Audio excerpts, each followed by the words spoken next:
Far Cry 5 comes as a surprise, as this time around it takes place in rural America instead of, like, the Himalayas or on an island. Unsurprisingly, the game holds up pretty well. It's actually pretty fun. Far Cry 5 has a similar premise to the previous titles. One person goes for power, everybody else either follows, dies, main character stops man. Starting out, you'll notice that Far Cry 5 is a fantastic looking game. The theme overall is over the top and it's not lost on the graphics. Quality texture work, lots of bright and warm colors, well done lighting all makes Far Cry look really good. This, coupled with the tons of set pieces throughout the world, really makes the game look great overall. There was never anything that really looked out of place or as if it didn't belong where it was. Background and ambient music in Far Cry is a little odd. It's like church and gospel music. It makes for a very eerie ambience overall, and I quite like it. This, coupled with a lot of great sound effects and mixing, overall makes for an interesting and different experience that's still good. However, voice acting is 50-50. The main characters and villains are very well voiced, but like the friendlies and the randoms you find throughout the world are just not. They're not nearly as good. Now onto gameplay. Far Cry is still an FPS as expected. The actual controls and FPS gameplay are very tight, and it plays better than even some of the previous games did overall, but it maintains its Far Cry game.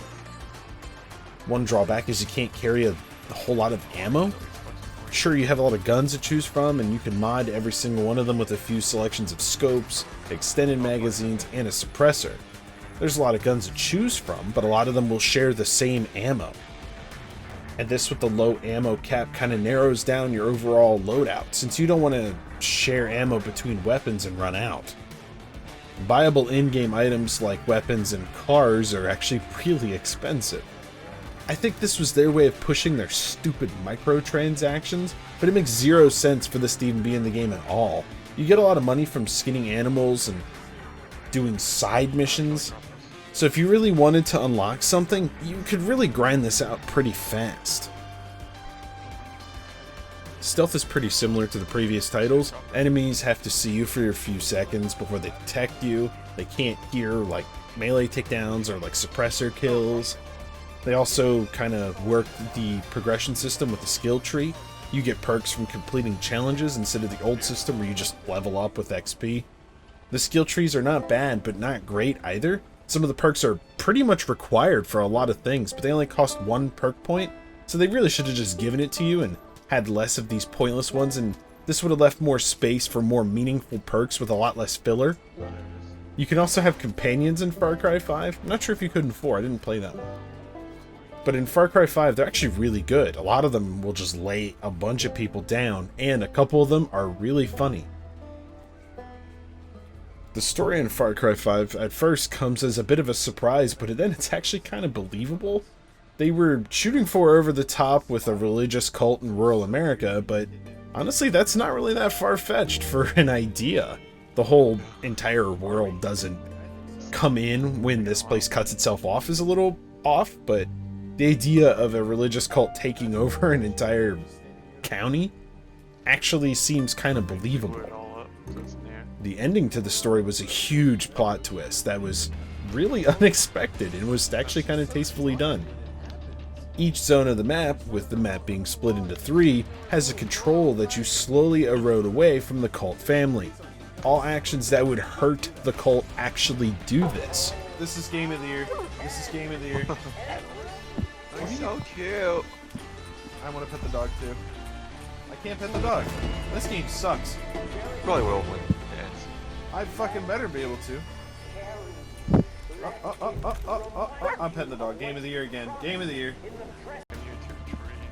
At intervals, you're suddenly captured for a story mission. Sometimes these captures are super jarring and can actually be really annoying, since maybe you traveled really far to do an optional quest, but you broke something on the way that was cult related, so now you're being captured. A lot of the times they just dump you in the middle of essentially nowhere when the mission's done too.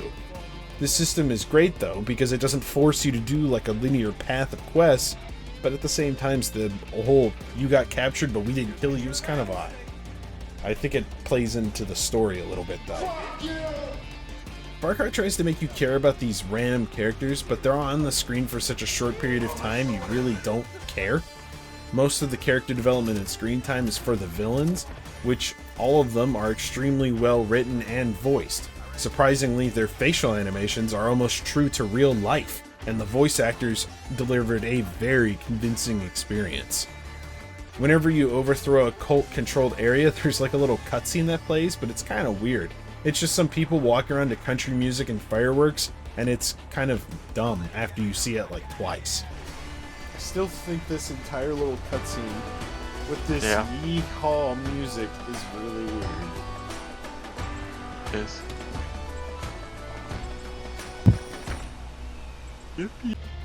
One interesting thing is the entire game is 2-player co-op. The story's not really written for it, seeing as you don't see each other in cutscenes, and sometimes player 2 is basically just AFK, while player 1 is flying a plane. But overall, I like the inclusion of the co-op, and it's actually what made me buy the game. One big problem though with co-op is the second player doesn't get progression. Like, for some of the slot upgrades, you have to defeat a lieutenant. It's one of the main characters. It doesn't count for player 2, so when I was playing with my friend, the whole time he had 4 slots, I had 3, because I didn't want to play the game by myself, or start over. Far Cry 5 is an interesting game.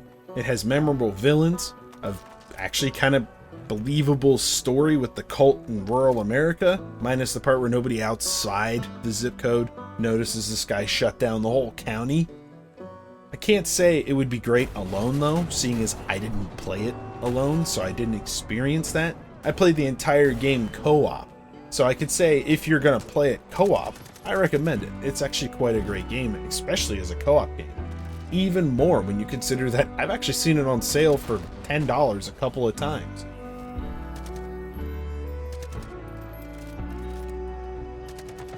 As always, if you liked the video, make sure you like it. If you didn't, dislike it. If you have any comments, questions, or suggestions for the next video, do comment. I will read it.